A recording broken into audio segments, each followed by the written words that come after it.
If I could, I would feel triumphal at having lived at all, and at having lived on this splendid planet, and having been given the opportunity to understand something about why I was here in the first place before not being here.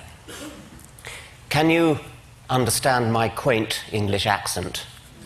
Okay. Like everybody else, I was entranced yesterday by the animal session, Robert Full and Franz Lanting and others, the beauty of the things that they showed. The only slight jarring note was when Jeffrey Katzenberg said of the Mustang, the most splendid creatures that God put on this earth. Now, of course, we know that he didn't really mean that, but in this country at the moment, you can't be too careful. I'm a biologist, and the central theorem of our subject, the theory of design, Darwin's theory of evolution by natural selection, in professional circles everywhere, it's of course universally accepted. In non-professional circles outside America, it's largely ignored.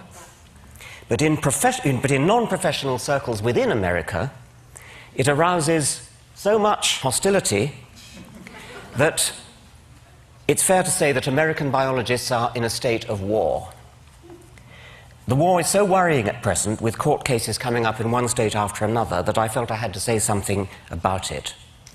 If you want to know what I have to say about Darwinism itself, I'm afraid you're going to have to look at my books, which you won't find in the bookstore outside. Contemporary court cases often concern an allegedly new version of creationism called intelligent design, or ID. Don't be fooled. There's nothing new about ID. It's just creationism under another name.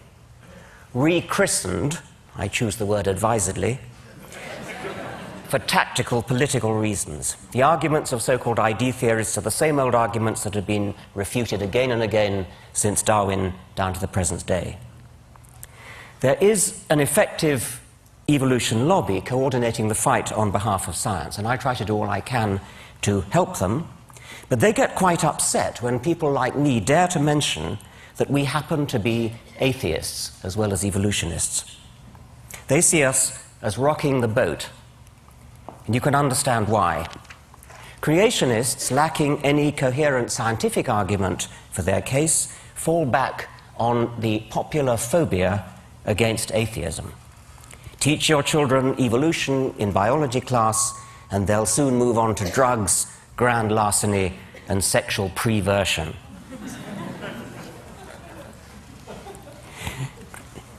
In fact, of course, educated theologians from the Pope down are firm in their support of evolution. This book, Finding Darwin's God, by Kenneth Miller, is one of the most effective attacks on intelligent design that I know, and it's all the more effective because it's written by a devout Christian. People like Kenneth Miller could be called a godsend to the evolution lobby, because they expose the lie that evolutionism is, as a matter of fact, tantamount to atheism. People like me, on the other hand, rock the boat. But here I want to say something nice about creationists. It's not a thing I often do, so listen carefully. I think they're right about one thing. I think they're right that evolution is fundamentally hostile to religion. I've already said that many individual evolutionists, like the Pope, are also religious, but I think they're deluding themselves. I believe a true understanding of Darwinism is deeply corrosive to religious faith. Now, it may sound as though I'm about to preach atheism, and I want to reassure you that that's not what I'm going to do.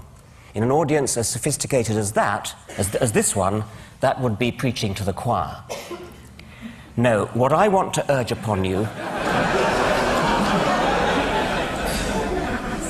Instead, what I want to urge upon you is militant atheism.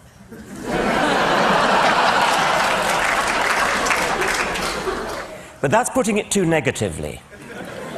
If I was a person who were interested in preserving religious faith, I would be very afraid of the positive power of evolutionary science, and indeed science generally, but evolution in particular, to inspire and enthrall precisely because it is atheistic.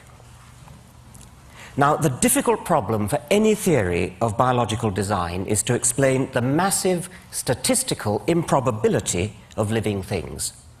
Statistical improbability in the direction of good design. Complexity is another word for this.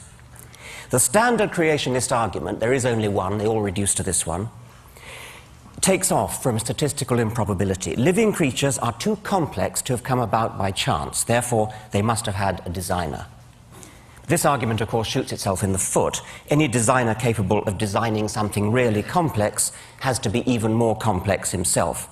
And that's before we even start on the other things he's expected to do, like forgive sins, bless marriages, listen to prayers, favor our side in a war, disapprove of our sex lives, and so on.